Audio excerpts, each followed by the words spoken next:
Welcome to today's public event lecture. I'm Steve Machin. I'm a professor in the economics department here at LSE, and I'm a director of the Centre for Economic Performance, also at LSE. I'm really pleased to be here to welcome our speaker, Jeff Gogger, and our audience here today, and our online audience, to the talk in the Old Theatre. I'm delighted to have Jeff come and give this public lecture. We're particularly delighted because he's here visiting us in the economics department and CEP as a visiting professor. He's also got a continuing relationship with us in terms of doing research and policy-related work at the Centre for Economic Performance. So Jeff Gogger is the Irving Harris Professor in Urban Policy at the Harris School, the University of Chicago, Harris School of Public Policy at the University of Chicago. He's written extensively, many scholarly articles, focusing on a number of pertinent issues, often surrounding kind of low-income populations, about crime, about immigration, about education, about issues to do with racial inequalities, a lot of issues to do with social problems, often in the US, but not exclusively so. In terms of his work, he's an applied economist, an applied microeconomist.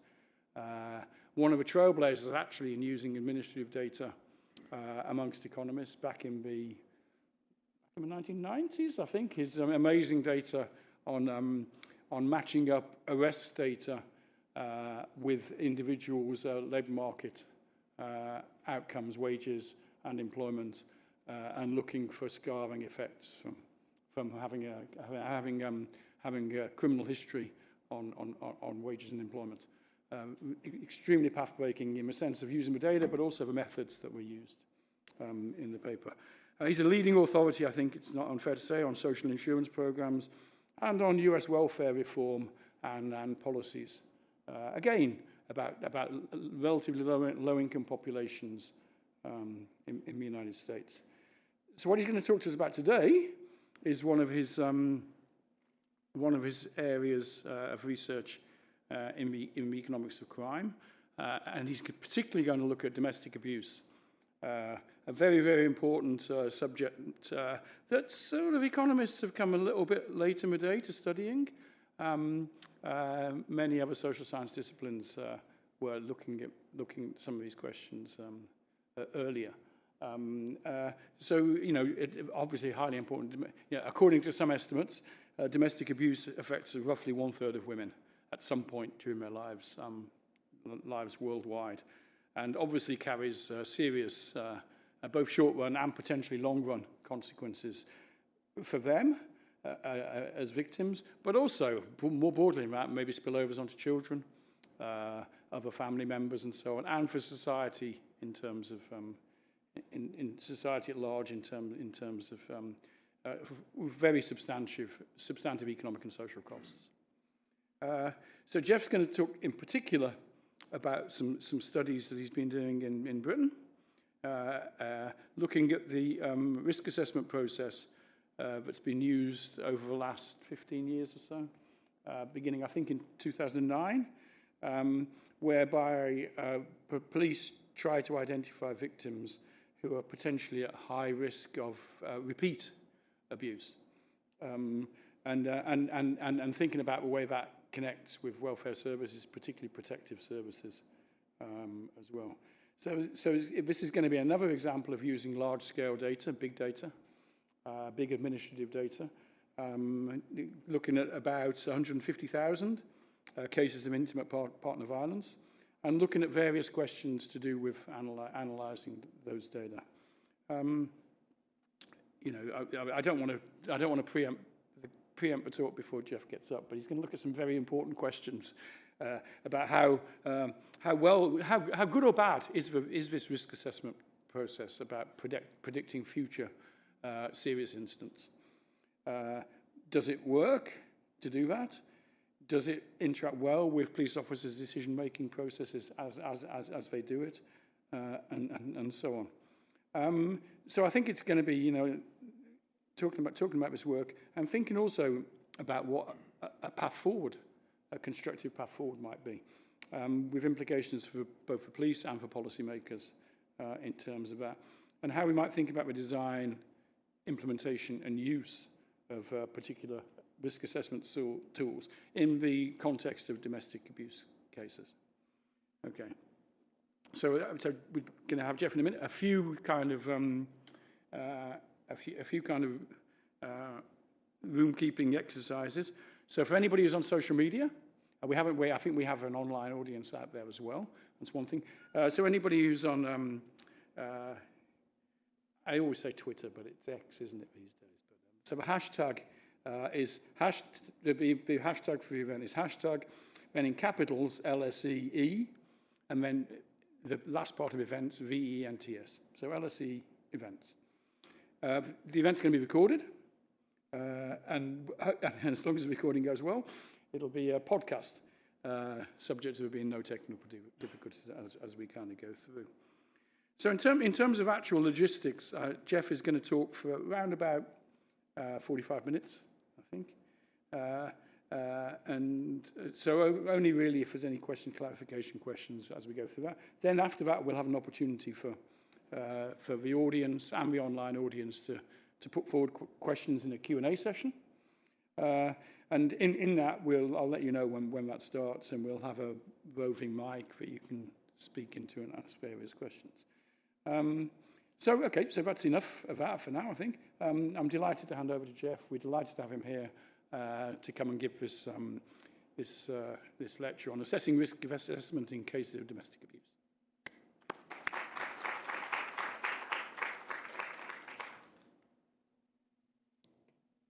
Okay, so thank you very much for the kind introduction. Thank you to CEP and to Economics for having me, I guess LSE more generally. This talk, so what I'm going to do is I'm going to talk about a whole agenda of work that I've been involved in. Where do I point?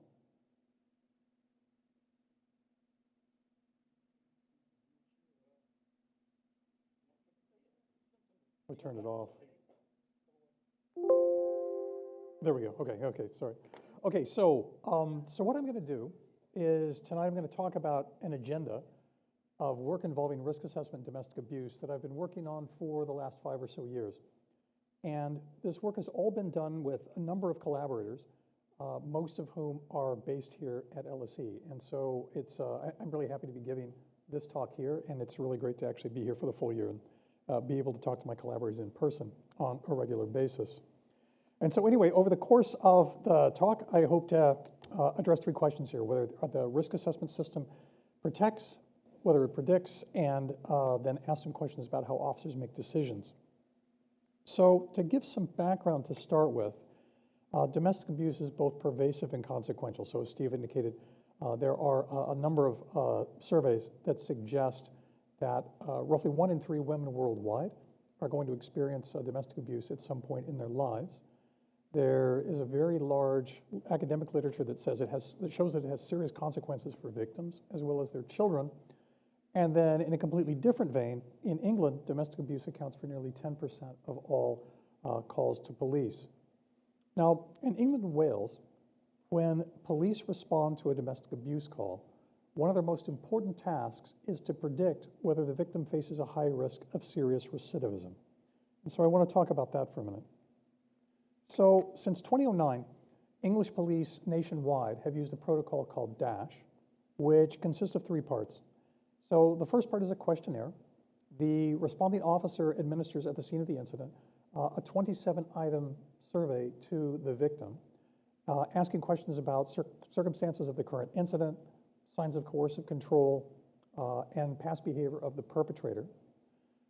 Based on those questions and the officer's professional judgment, the officer then classifies the risk facing the victim as either standard, medium, or high. And what high risk means is that there are identifiable indicators of risk of serious harm The potential event could happen at any time, and the impact would be serious.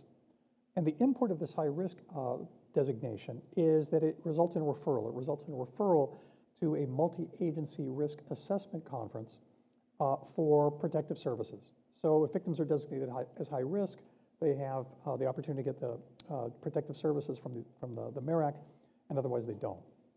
So it's potentially consequential. Okay, now, so that's the basic system. And my collaborators and I have asked, as I said, these three questions about this risk assessment system. So one is whether it protects, which is to say, does a high risk classification actually reduce serious repeat harm? The second is, does it predict?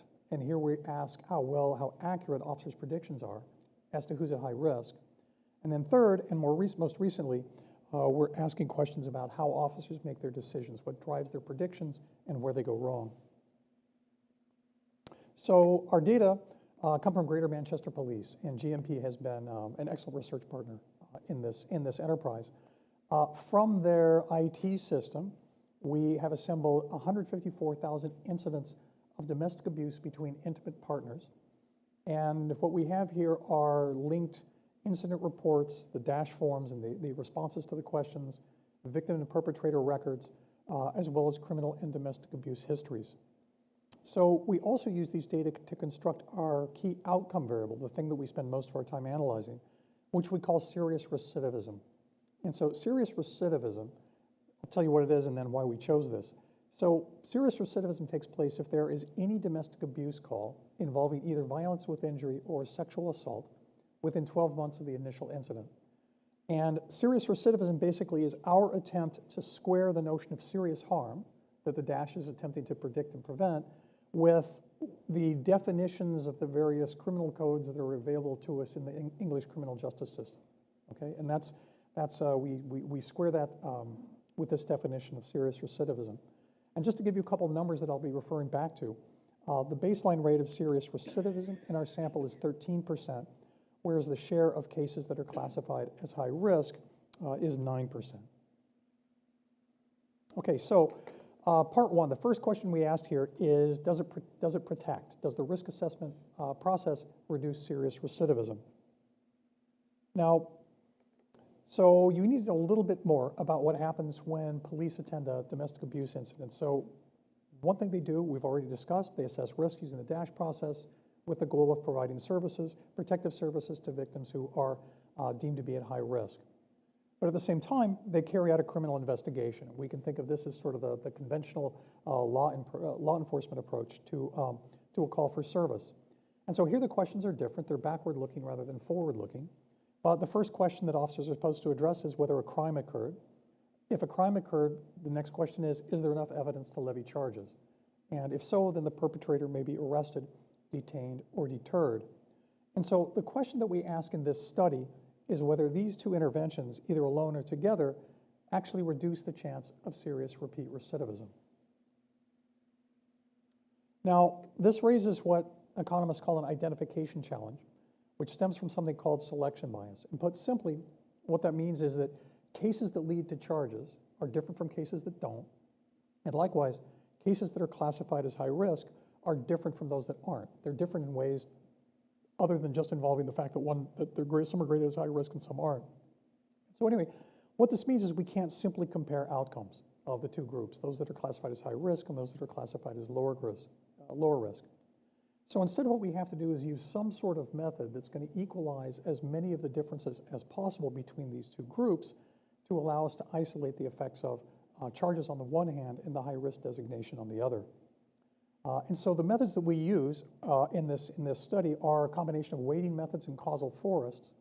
And we use these to estimate treatment effects, that is, the effects of these interventions, conditioning on a rich set of characteristics. What are the characteristics? They're precisely the dash responses, the criminal histories, domestic abuse histories, characteristics of the participants, and incident circumstances that are available from GMP's database.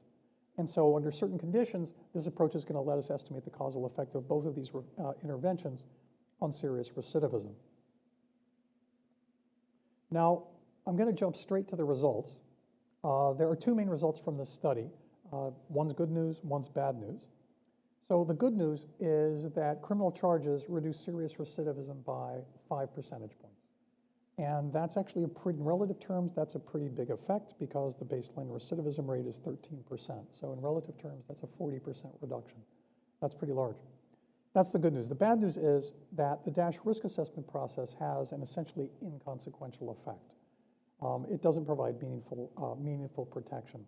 So we find that the effects that we estimate are very small. They're not statistically significantly different from zero. So we conclude that on the one hand, charging perpetrators works. So the criminal justice system's traditional tool, which is prosecuting those suspects when the evidence permits, has a meaningful protective effect. But on the other hand, the risk assessment process does not. So despite the substantial infrastructure that has grown up over the years surrounding the DASH MARAC procedure, our evidence says the process doesn't deliver protection. Now, so that immediately raises the question, so why does the risk assessment protocol fail? And you can think of two reasons. One is that the services aren't effective. And that's a really important question. It's one we'll never be able to address. And the reason is we don't observe specific services that are provided to particular victims because these services are provided by charities, and those charities are they guard their data very closely for security reasons. So that's not a question that we can deal with. We can deal with another question, though, with another thing that might explain why the risk assessment doesn't do any more than it does, and that's the issue of poor predictions. And the problem here is that if officers' predictions are poor, then lower risk victims may receive services while higher risk victims do not, and such that we don't find any effect on average. And so this motivates the question in the next study, which is how well do officers predict risk? Okay, so and here what we're interested in is the accuracy of officers' risk assessments. Now, before we do this, there's a complication that we have to solve, and there's something called censoring, which we can think of as a data problem in a way. And what happens, it arises because when an officer classifies a victim as high risk, then protective services are deployed. And so this may turn what would have been a true positive into a false positive. And if we don't do anything about it, that's going to bias our assessment of the accuracy of officers' predictions. And I'm hoping this little schematic helps. So let's see if it does. So the idea is this. So the officer predicts high risk. Protective services are deployed. As a result of those services, the victim stays safe, which means we don't observe recidivism. So to us, this looks like a false positive. But at the same time, the officer may have been right, because in the absence of the protective services, we may have observed a case of recidivism, in which case we would have seen a true positive. Okay? And so it turns out that what's important to accurately assess the adequacy of officers' predictions here is to know, or in our case, impute, what would have happened in the absence of the protective services. And so what we do here is we develop a method based on the causal force that we used before to impute latent recidivism. That is, that which would have happened absent the intervention. And this is going, again, under certain conditions, this is going to let us sort of accurately assess how well officers predict. Okay, now, how do we measure predictive accuracy? We are going to use concepts from signal detection theory. One second. And one of the basic tools from signal detection theory is a confusion matrix. And so what's that? That just cross-classifies the officer's prediction, either high risk or not high risk, against the actual outcome, serious recidivism or no recidivism. Now, one of four things can happen. So the officer can predict high risk, and we can observe serious recidivism, in which case that's a true positive. The officer can predict not at high risk, standard or medium risk, and we don't observe recidivism, in which case we have a true negative. There are also two types of errors. And so one type of error is a false positive. That happens when the officer predicts high risk, but no recidivism occurs. And then there's a false negative, and that's when the officer predicts either standard or medium risk, but we observe serious recidivism. So we're going to convert false positives and false negatives to rates. So the false positive rate and the false negative rate. And we're going to use those to construct a measure of the adequacy of officers' predictions. So what does that look like? So we have a false positive rate of 8.6%, which doesn't sound too bad. What sounds quite a bit worse is the false negative rate. So you see the false negative rate here is 88.6%. Now, I'm going to come back to that. But in the meantime, we're going to take these two rates and use that to construct something with the sort of mysterious sounding name of the area under the curve. We don't have to get into a lot of details because there's one really important thing about the area under the curve, and that is if that thing is equal to 1, that means predictions are perfect. If it's equal to 0.5, it means that the predictions are no better than random guessing. So what do we see in our sample? We get an AUC of 0.514, so 50, well, let's just call it 0.514. And so what does that mean? It means that officers' predictions are just a little bit better than a coin flip. Okay, now, let's come back and talk more explicitly about the false negative rate all by itself. What does a false negative rate of 88.6% mean? It means that officers miss nearly 9 out of 10 recidivists. Another way to say this is they only identify 1 out of 10 victims who will suffer a case of serious recidivism in the future. Okay, so in other words, 9/10 of those victims are, by extension, not being offered services to protect them, to help keep them safe. Okay, so a high false negative rate is a real problem. Now, oh, and I should say, so I told you all about censoring. What I just showed you is based on the raw data, no adjustments. The adjustment for censoring, so this is logically necessary, but empirically not so consequential. When we adjust for the censoring using our imputation method, the AUC improves to 0.52, which means that officers are slightly better than the raw data suggest, but the predictions are still far from adequate. Turns out you can go a little deeper on this, and you can actually compute AUCs for individual police officers, at least for those officers who have enough incidents in the sample. And when we do this, what we find is that about 10% of those officers actually have an AUC less than 0.5, which means, quite literally, they would do better by flipping a coin. Okay, so there's sort of 2 points here. One is, adjusting for censoring doesn't change the picture. DASH just isn't doing a good job of identifying who's at high risk. Okay, now, so one possibility here is, well, obviously one possibility here is that officers are making mistakes. We're very concerned about that. There's another hypothesis, which is that officers are actually rational, but they're deliberately conservative. And what does this mean? This would mean that they set a high bar because they see the cost of false positives as being very high. So we want to test between these two hypotheses here for explaining this sort of poor predictive performance, because, understanding whether it's mistakes or whether it's sort of rational conservatism is important for thinking about remedies, what you might do instead. So we construct a couple of tests, one of which you've already seen.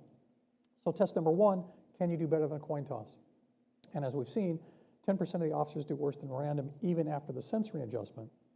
And economic theory says that there's no rational cost-benefit calculation that could explain doing worse than chance. Okay, so at least 10% of the cops are making lots of mistakes.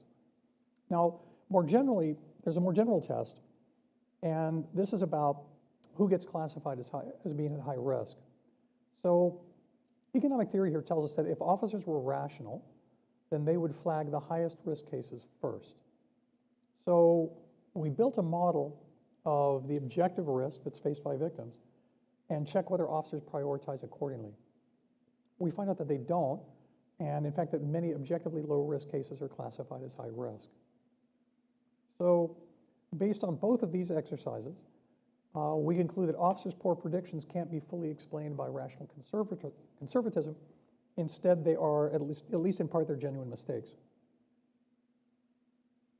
Now, having said all that, before it sounds like I'm here to disparage police officers, let me make really clear. With some more background, I think it's pretty understandable where these mistakes are, well, why officers are making mistakes. So there's a practitioner literature that tells us that officers receive limited training on the dash instrument. That same literature tells us that they get almost no feedback on whether their predictions turn out to be right. So, and then without feedback, obviously, they can't learn from experience. So these mistakes are happening. Given this background, it's perhaps not too surprising that they're mistakes. Perhaps the magnitude of the mistakes is still surprising and certainly troubling. But it also raises the next question, which is, what is driving officers' decisions? Okay, and so here, what we find, among other things, are cognitive biases in risk assessment.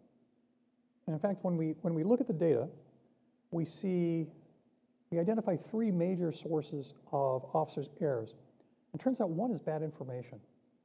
It turns out that the DASH questionnaire itself contains misleading items.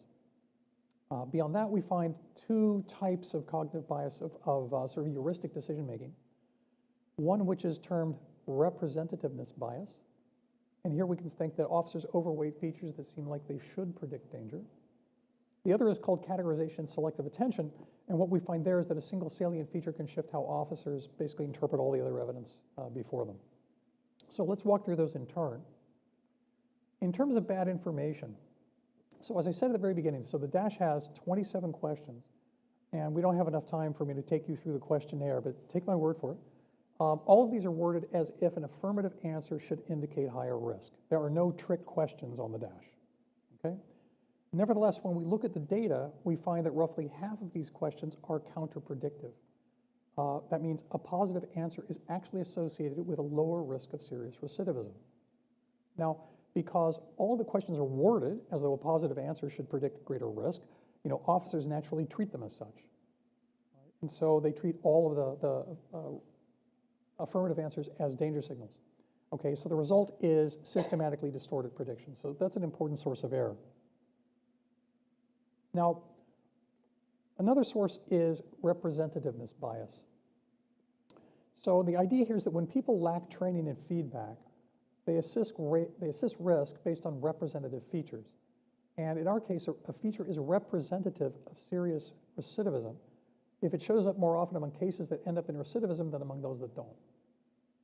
Okay, now, so there's a theory that tells us that representative features should lead to overprediction. And so this goes back to Kahneman and Tversky back in the 1970s, the work for which they eventually won a Nobel Prize. But it turns out, so there, a more recent contribution by Pedro Bardolo and his collaborators actually refined the prediction from that model in an important way. Because what they pointed out is that there's actually an interaction between the representativeness of predictive features and the prevalence of those features in the population. And so specifically what they find is that representative features should influence beliefs more when they are rare, but when a representative feature is common, it should influence beliefs much less. So that's the prediction. And what we find in the data is that officers respond exactly this way. So there are a number of rare and representative features that have large effects on risk classifications. There are two features that are representative but also common, and we find that they have a little effect. Okay, now one of those features is sort of an important finding in its own right. And this feature involves alcohol and drug problems. So one of the questions from the DASH asks the victim whether the perpetrator, the abuser, has had problems with alcohol, drugs, other substances during the past year. And it turns out that this question is a serious indicator of risk. So a positive response to that question raises the risk of serious recidivism by about 1.5 percentage points, or about 10% of the baseline. Alcohol and drug problems are representative. They occur more often among the recidivists than among the non-recidivists, but they're also common. The prevalence rate is about 37% in our sample. As a result, what we find is exactly consistent with the theory. We find that alcohol and drug problems don't move officers' beliefs. So despite the fact that these things predict risk, officers don't treat them as such. And so the consequence here is that victims whose abusers have substance problems are underprotected. So they have elevated risk, but they're not flagged for help. And this gives rise to false negatives. Okay, so that brings us to categorization and selective attention. And this may be one of the most striking things we found yet. The theory here comes once again from Pedro Bordalo and his remarkably productive team. It's a rather different model. And so in this model, you have a decision maker who faces potentially a number of predictive signals. So you can think of these as the dash features. And the decision maker assigns a case to a mental category based on one salient feature. And the thing about that salient feature is that once categorized, the decision maker pays more attention to other features that are consistent with that category. So this model predicts two things. One is instability, which means there are large changes in beliefs from a single feature, and selective attention, which is their amplified attention to related features.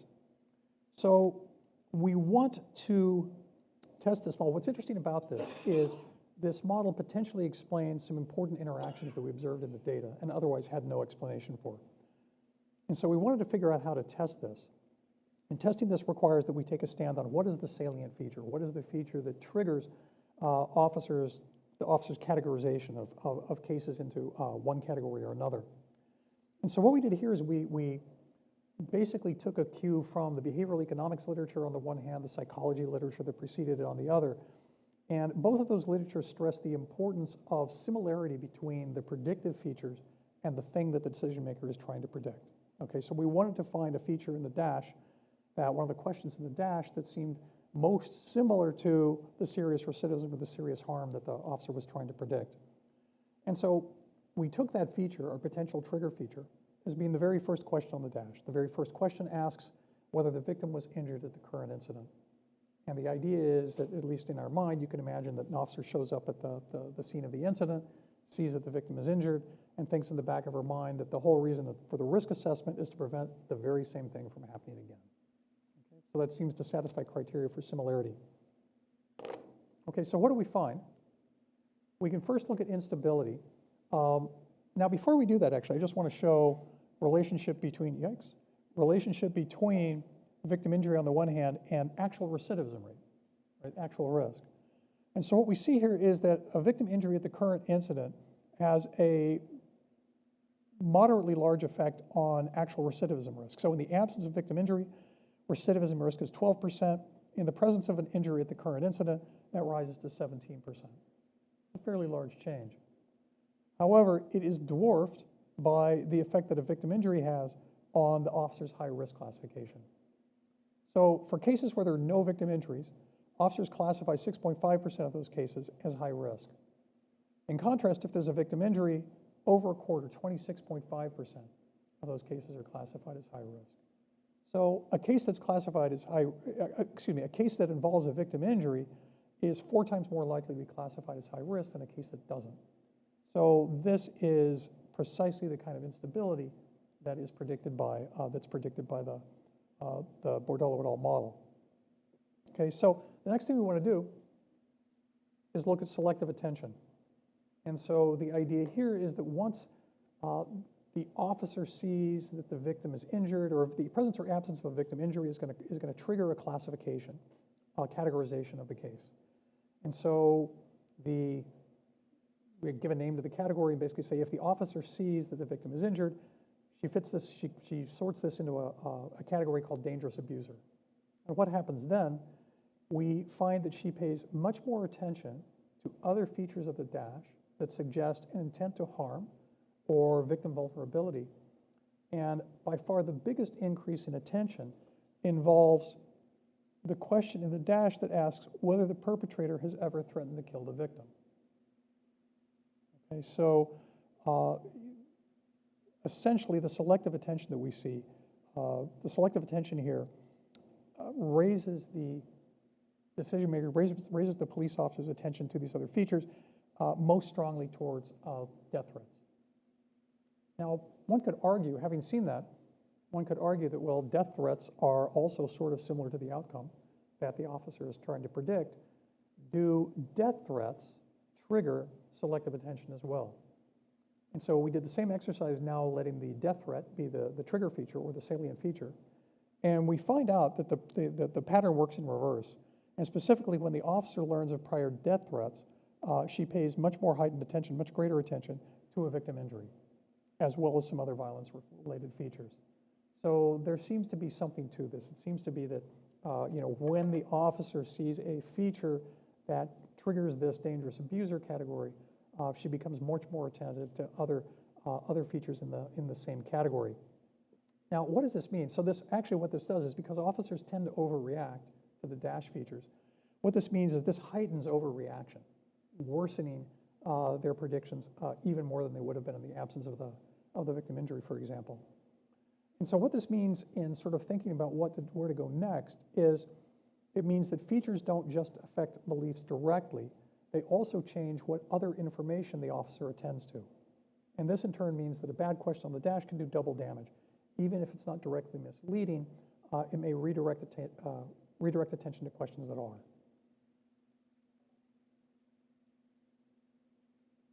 Okay, so this is sort of what we've been working on for the last 5 or 6 years. And so what have we learned? I think I can summarize by saying one thing we've learned is that charges protect victims, but the risk assessment process does not. As I showed before, criminal charges reduce serious recidivism by about 5 percentage points, but we don't find any effect for the Dash-Merrick process. We find at least part of the explanation for that is that officers' predictions are lacking, even after accounting for censoring their predictions on average are barely better than chance. And we find that officers rely on heuristics and cognitive shortcuts. Perhaps not surprisingly, in the absence of training and feedback, they resort to specific mechanisms of representative bias categorization and selective attention. And then the final thing we learn is that the instrument itself is part of the problem. To reiterate what I said before, roughly half the dash questions are counterpredictive, and bad questions can amplify biases. Okay, so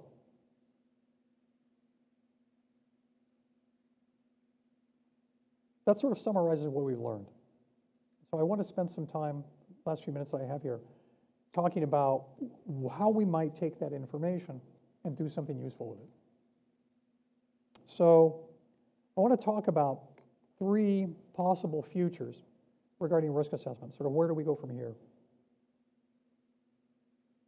And the 3 options that I want to talk about are, 1, that we abandon risk assessment. It doesn't work very well, so why are we doing it? The second one is providing better instruments and better training. And then the third is adopting algorithmic recommendation systems. Okay, so I want to take those in turn. So abandoning risk assessment, is this a good idea? And I think the answer here is a very clear no. One of the potential advantages to a risk assessment system is that it provides a mechanism to provide protection to high-risk victims whose cases aren't prosecuted. Many cases are not prosecuted. Nevertheless, many of those cases are still at high risk. It's incredibly valuable to have a process in place to provide protective services. So I think a risk assessment process is way too valuable to give up on. So what do we think about next? What about better instruments and better training? One thing we could clearly do is redesign the questionnaire. We could remove the counterpredictive questions to start. The other thing we need to do in thinking about the replacements is we need to test questions as an ensemble, because we have to be attentive to this idea of selective attention, that the answer to one question changing the attention that officers paid to another. And this is a departure from current practice. There's a very large literature on survey design where analysts stress the importance of testing questions testing questions to make sure they work the way you expect before you actually take them to the field. And the thing is that's always on the basis of individual questions. And I think what we found is it's really important to think more broadly than that and think about testing questions as an ensemble. Oh, and then finally, what we could do that would really potentially improve the outcomes is weight questions according to their actual predictive value, not just sort of face validity. Okay, so that's one thing we could do in terms of better instruments. So what about better training and feedback? Well, clearly we could provide better training based on the literature that's out there. We could also give officers feedback on the accuracy of their past predictions, because what we know is without feedback, they can't learn, and we've seen that heuristic decision-making fills the gap. Okay, now, having said that, I want to ask another question, which is whether better training could ever be enough.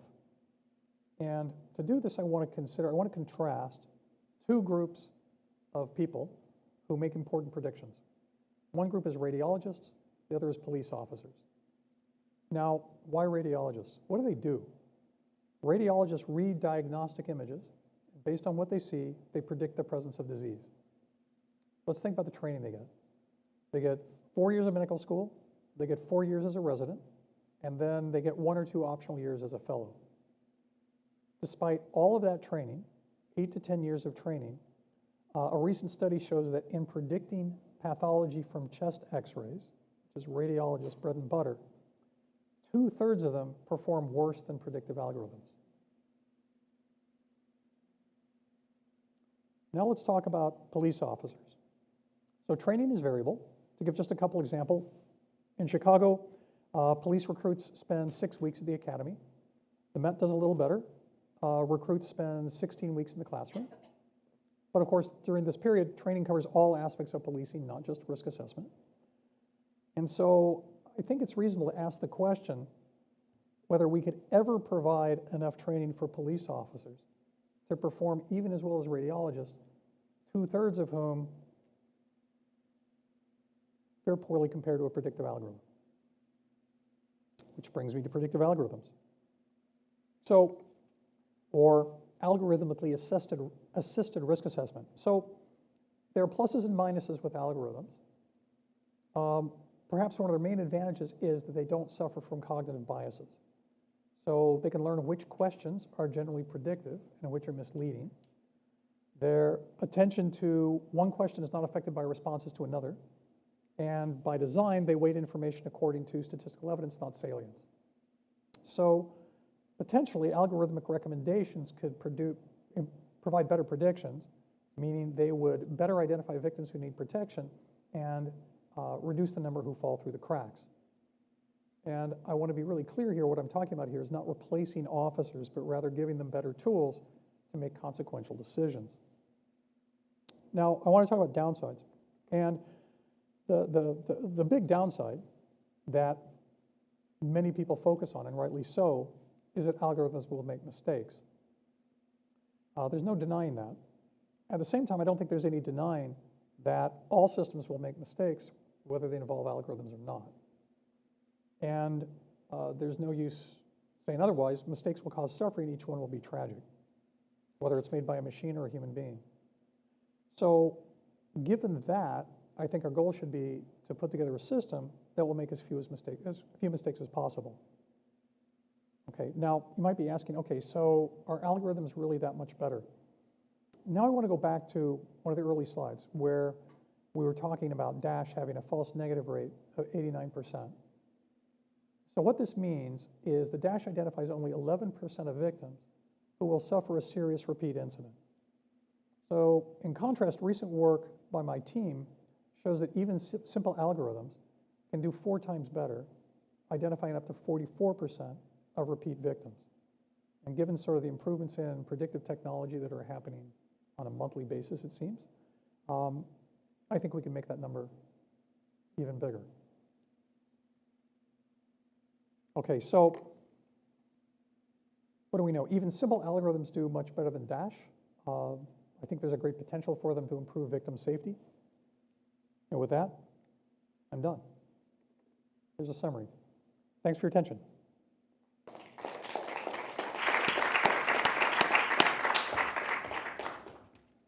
Okay, great. Thanks, Jeff. Very good, very, very good. Okay, so we can move to a Q&A session now. So we can have questions here in the room, or perhaps online, which are going to appear on the iPad, if there are any, I think. So to the online audience out there, if you want to ask any questions, and then put them into whatever you put them into, computer, the algorithm. Okay, so we've got a roving mic, I think, around here, so maybe we can take a couple of questions from the audience to start with, and then Jeff can respond. Maybe we'll go online and we'll alternate in between. So who's got the hand? I think that hand maybe was up back fast, I think, but we can go around as well. Thanks very much. Can you just say who you are as well? Yeah, I was going to say and your affiliation, if you have one. So my name's Diana Barron, and I was the founder of Safe Lives, and we were part of the team that developed the DASH risk assessment. And actually, I was personally very involved in building it. So I've got a million questions, which I'm not going to bore the audience with. But I was just honestly quite troubled by some of the conclusions that you drew and some of the context that did not come out. So I just think it's helpful for the audience, and I invite you to respond, obviously. So the DASH tool was developed because police forces around the country were all using different risk tools, and there was no common risk tool that could be used by the voluntary sector supporting women, by health, by children's services, by a whole range of agencies. And the reality, which you will obviously understand very well, is that women, particularly in a crisis when they've just called the police, may not choose to tell the police everything, but we need a common language of risk which every agency can use. So the midwife can use the same as the police officer and may well get very different information. And it was never designed as a risk assessment tool. It was designed as I agree it's pedantic and maybe sounds like splitting hairs, but there were long debates, as you can imagine. It was designed as a risk identification checklist. So it was just, have we got enough information which allows us to share information legally without a woman's consent across agencies to try and put together a safety plan. And I think that inevitably implementation is patchy for all sorts of reasons, but I think it is important to understand that context. I'm riveted to know which are the questions that are misleading, because every question on the list comes from a domestic homicide review. So, you know, clearly there is always room for improvement. And the only other thing I would say at this point is, well, two things briefly, if I may. One is, in terms of recidivism, I think using what look like criminal justice type criteria in terms of serious violence and sexual offences is, you know, of course the police are going to be looking for things that they can charge and get a conviction, but when you talk to women about their experience, the thing they will talk most about is the coercion, the control, the loss of freedom in their lives.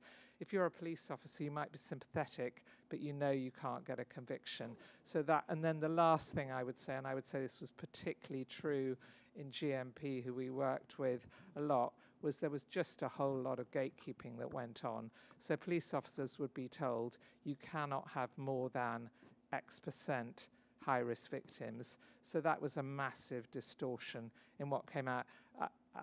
I don't want to, you know, I recognize, really, I underline, there is huge progress to be made, and there's a million things in terms of implementation that need to be done better, and I think your research is helpful in pointing to some of those, but I just wanted to give some context, because we live in a super imperfect world when it comes to dealing with this issue, and I just don't want the audience who may be a bit less close to it to walk away thinking we just need to tear this stuff up, because if you look at any risk tool, whether it's Jackie Campbell's danger assessment tool or any of the others, they're broadly the same questions. You know, there are a few differences around the edges, but they're broadly the same questions. But thank you.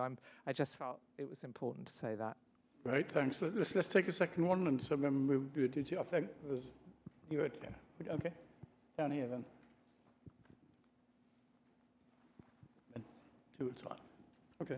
Hi, my name is Asifa, and I work with Asian Women's Resource Center. So we support Black and minoritized victim survivors. Take on board everything which was said, Diana.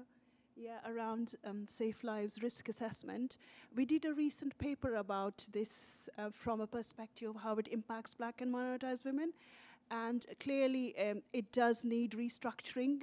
The risk assessment tools have been made a long time ago for a specific victim survivor in mind. Surely not, you can't have it's not a be-all and end-all risk assessment. A lot goes in the background in terms of laws have changed, particularly coercive controlling behavior, things like harmful practices, honor-based abuse, and forced marriage, which are not always captured in the risk assessment tool. And particularly, we know that Black and minoritized women, they are assessed quite low on risk assessment, but they are disproportionately impacted by homicides as well. So from our perspective, we really feel that it needs restructuring. So, and from police perspective as well, it's used as a checklist as well, rather than meaningfully do it. And one of the important findings which came out from in collaboration with other organizations, domestic abuse organizations, was that rapport needs to be built in first before the risk assessment is done. You might have the best risk assessment in the world, but training is not enough, but it's about understanding those communities. We know that there's a huge issue of racism in police itself. Yesterday there was another event organized by LSE where 2 Black women were murdered by the same perpetrator, but nothing was done. Even those cases might have gone to Marocs as well. So there are a lot of things. I know you looked at it from one perspective, of course, but it just needs lots of changes. So we'd love to collaborate with you in terms of future work. But also, please do get in touch with domestic abuse organizations when you're doing such work. It just helps. But I know you looked at it from the police perspective, so there's lots to talk about, but I just wanted to flag these things. Thank you. Yeah, so thank you. I'd like to respond. So I'm afraid I'm only going to be able to offer a partial response because those were long questions. But one thing so, you know, as you were saying, basically any system can be improved upon. I think that there are things that we would do different too today. So for example, as I mentioned, our data from the period 2014 to 2019, that has to do with an audit. GMP changed their computer system, nothing's backward compatible. That's what we have. But one of the reasons that's important is because coercive control by itself was not even a law in the books until 2015. And when you sort of look at national reports, you see that there weren't many charges involving coercive control until right around 2019 or so. That's changed. About 25% of cases, domestic abuse cases that are charged now involve coercive control. So that's one of the things that we would add to the outcome. That's the way we would change the outcome today, precisely to capture that concern. That might not capture it completely, but it would give sort of voice to that part of the domestic abuse experience, and something that you would want to take account of and predict. I guess the other thing I want to say is so I've read some of the history. Obviously, I don't have the grasp on the history of someone who was there at the time. But what I have read is that the dash was at one point intended for a different purpose, at another point intended for multiple purposes. I think it's fair to say that it has morphed into a risk assessment protocol. And so that's why I think it's important to respond to its use as a risk assessment protocol, pointing out that on that ground it doesn't really perform very well, and I think there are a lot of directions we could go with improvement. Is that an answer to both? Or? Yeah, that's sort of. Well, I think we're seeing the limits of my memory of the number of questions. Maybe we do it every speaker, every question this time. Okay, we've got an online one. Let's alternate and go online next. So is it possible that the reason police officers misinterpret the dash form is based on gender bias? So we can't rule that out. What we can do is we can and have do is split the sample according to the gender of the police officer who's responding.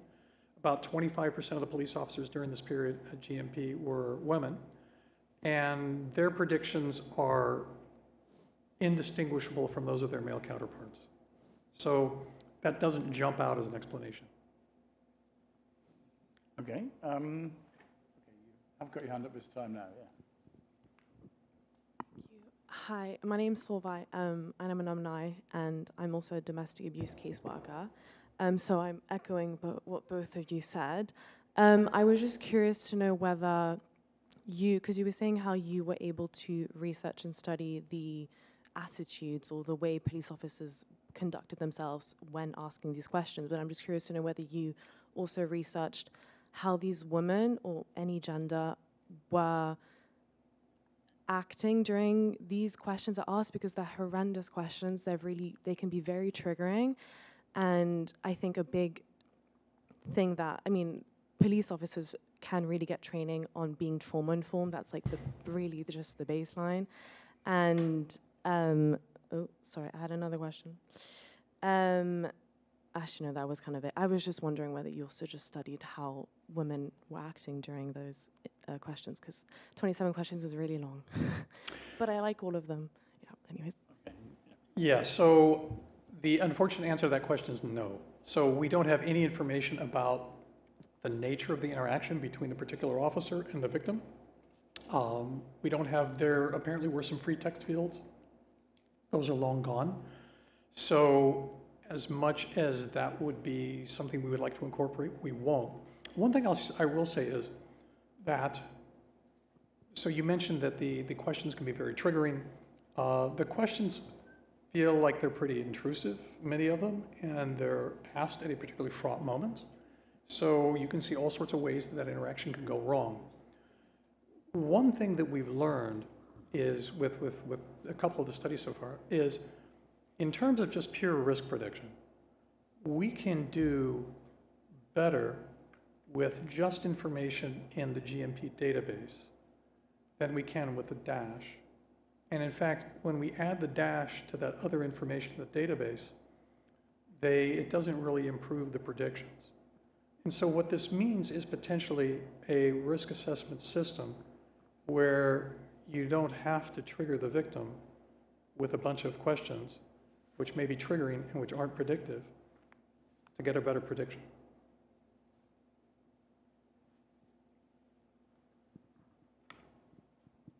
Hi, sorry. I'm Anya. I am currently a trainee solicitor. I work on inquests, so a lot of domestic homicides, but I also used to be a IDVA. Basically, I was just wondering, what data would you be relying on from the GMP database that would be more predictive, that doesn't involve asking the victim? I mean, just immediately that springs to mind that you would only be relying on criminal histories, maybe, but maybe that assumption's wrong. Yeah, that was my question.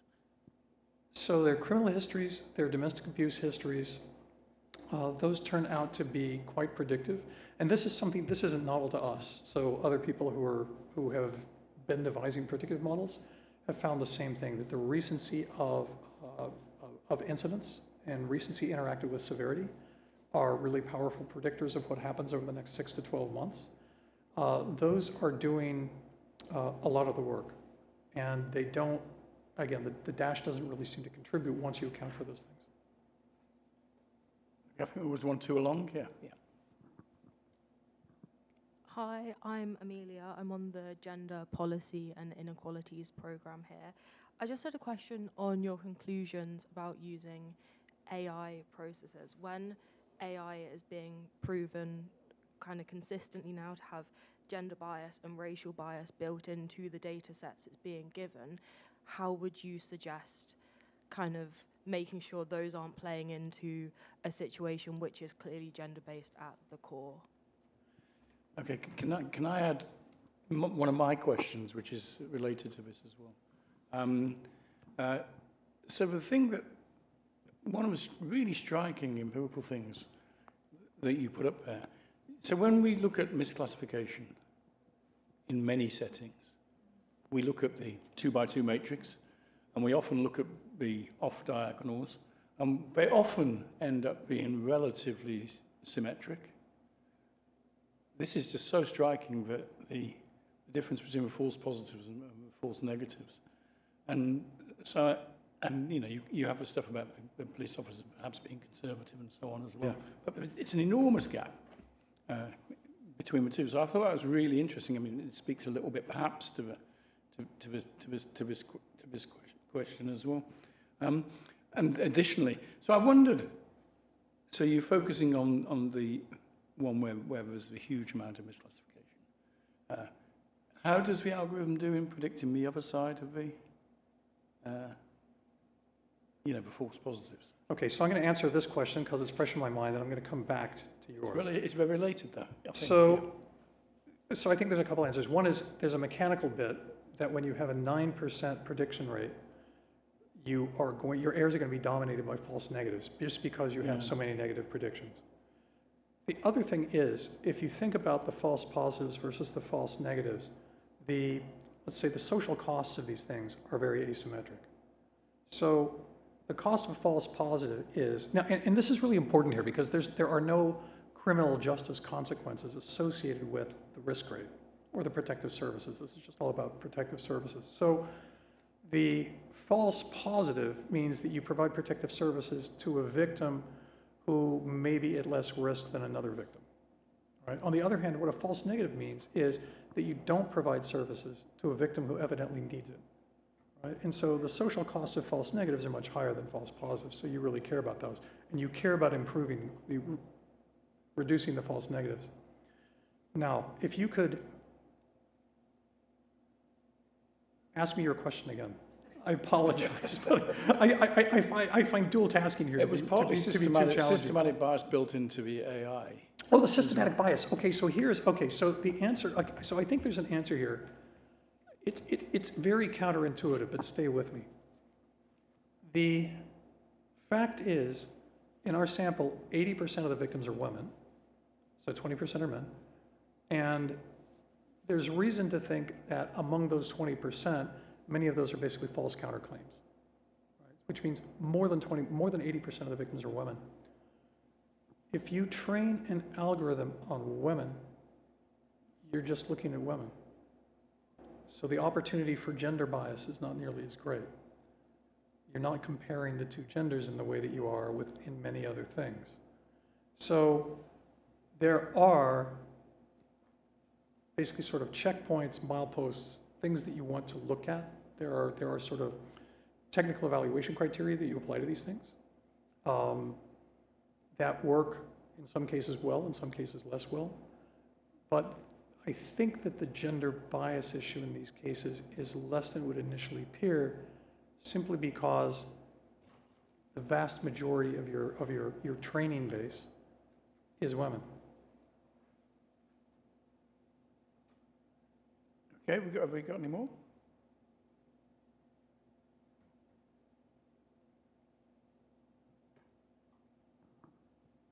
No more online questions? No. Maybe finishing a little early.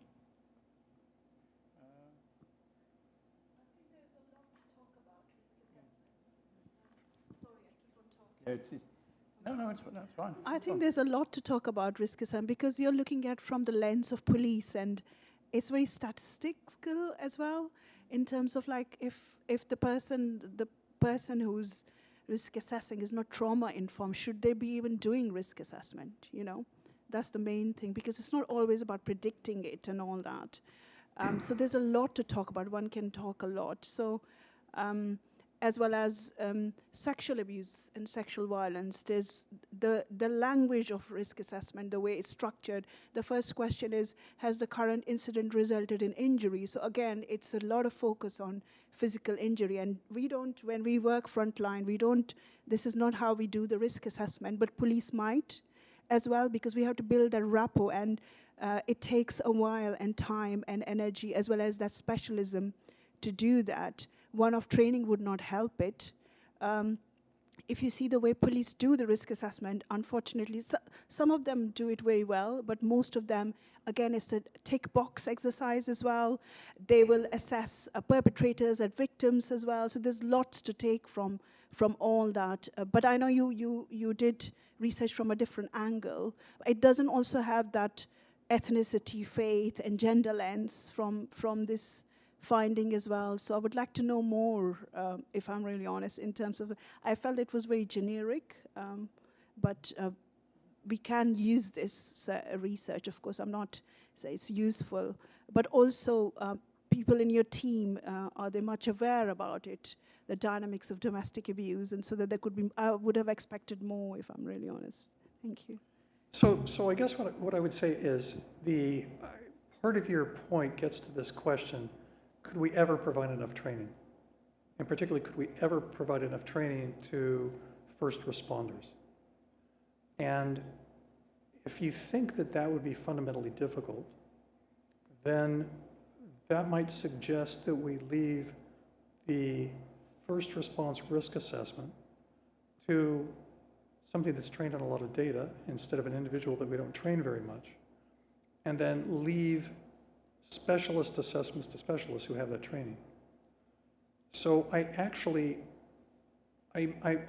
not optimistic about the idea of training police to be effective social workers. I think an alternative here would provide a better risk assessment.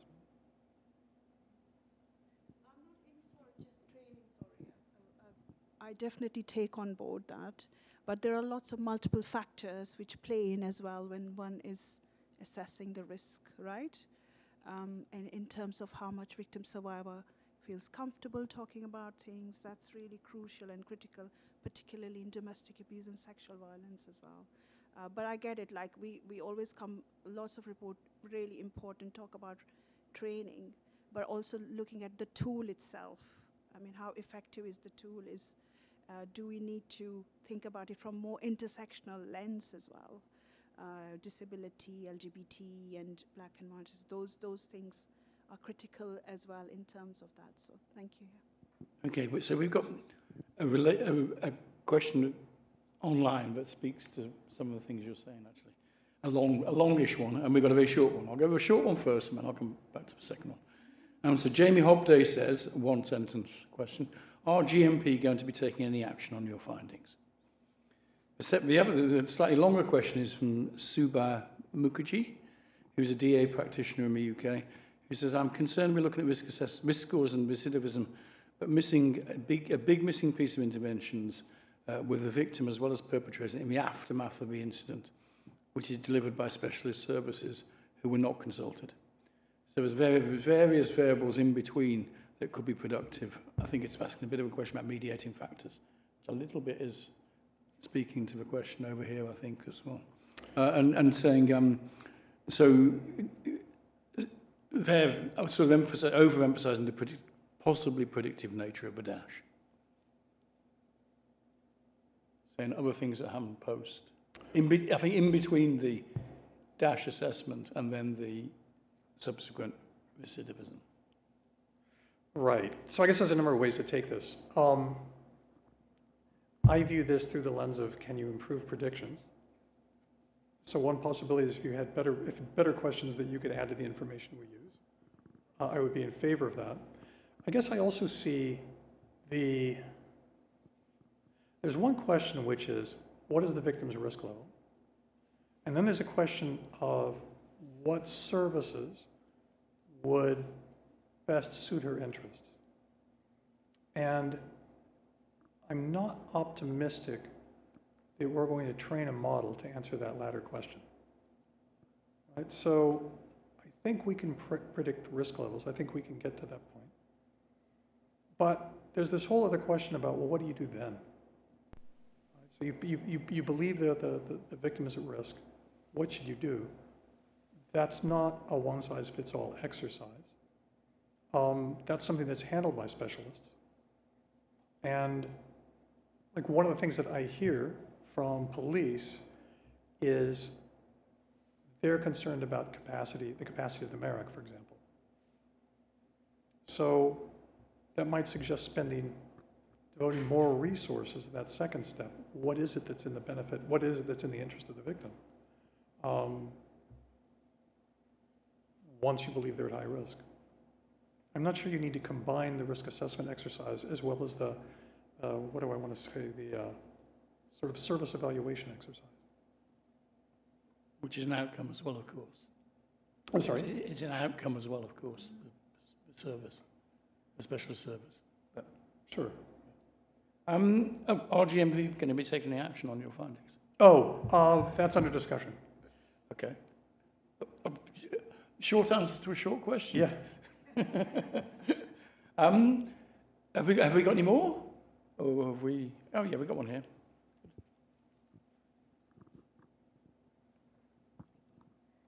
Yeah, thank you for that was really interesting insights and also the discussions from people who are more on the front line. I'm I'm an economics student, so I don't have a lot of that nuance.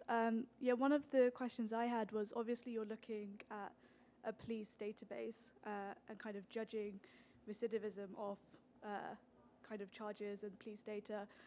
Do you think the findings would have been different if you'd had access to some of the data from the protective services? And do you have any ideas of what you think you might have seen if you'd been able to see kind of the victims' referrals and how those had gone? Yeah, I can only speculate about that. So in an ideal world, I would like to see more than just the police-based outcomes. NHS, for example. Sorry, yeah, I've got a question as well. I'm Anisha, I'm a child protection social worker. I guess what I'm really curious about is when you're speaking around kind of an algorithm, I guess, is there like an idea, and you may already have spoken to us about kind of what data might be going in to kind of train the algorithm, what kind of data to be expected for officers to put in for, I guess, like a number to be generated? Because I understand kind of with probation, other services that use this kind of predictive model, there is like lots of different data that's kind of relevant to the victim, the perpetrator, like related to like age, gender, faith. And I guess I'm thinking kind of from my experiences in child protection social work about actually like the risk sometimes of like flattening and like actually like what one person's understanding of their faith is and how that's practiced going to be different to another's, how that shapes therefore their life and their life's experiences. So I'd be curious to understand a bit more about like what data you would kind of expect to go into algorithm, what would be trained on, and I guess how some of that flattening of kind of people's individual identities might be accounted for when thinking about like in risk assessment as well. Yeah, so at this point, we're limited to police data, which has its limitations, and that's both for constructing outcomes as well as for constructing the predictors. I'll say two things. One is, I would love to have more inclusive data, both to construct the outcomes as well as to construct predictors. Having said that, getting different agencies to talk to each other, work with each other, make accommodations with outside researchers, that's a tough one. So I think there could be big improvements there. It's going to take some work.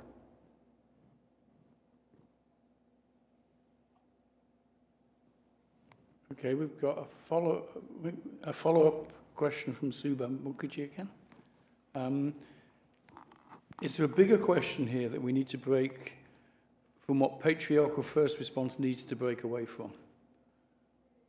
And therefore really be curious about how criminal justice systems can be redesigned for women to serve them better and be tailored to experiences of crime and also associated trauma.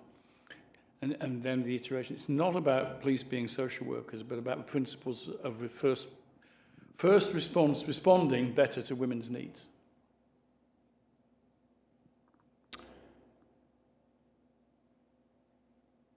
Which is a big question. This is a very big question. Yeah. It's well beyond the domain of risk assessment. Far be it for me to answer that question negatively. I guess you want to make those steps where you can. And it seems like the relatively small step of improving risk assessment, potentially improving sort of targeting services towards victims at higher risk, improving the services, maybe providing more resources for specialist workers, better tailored services to be more protective. That seems like something that is potentially feasible to me. Bigger questions about making police more responsive to women, to other groups in society, are huge questions, and those are going to take different inputs. Okay, and then a second question from Jamie Hobder as well. Second question, has any of this work been published yet? Some of it's been published, yeah, isn't it? Yeah. So some of it's published, some it's not yet. Jamie, you should contact Jeff. Yeah, but it's all written up. It's all written up. Some is published, some is not, but yes, I'm happy to share it. Do we have anything else from the audience or indeed the online audience? Lots of questions we've had already, so that's good. No? Last Chance Saloon? No? No more? Okay, great. Well, I think we should just thank Jeff for, and indeed the Q&A from the audience and online for a very, very good event.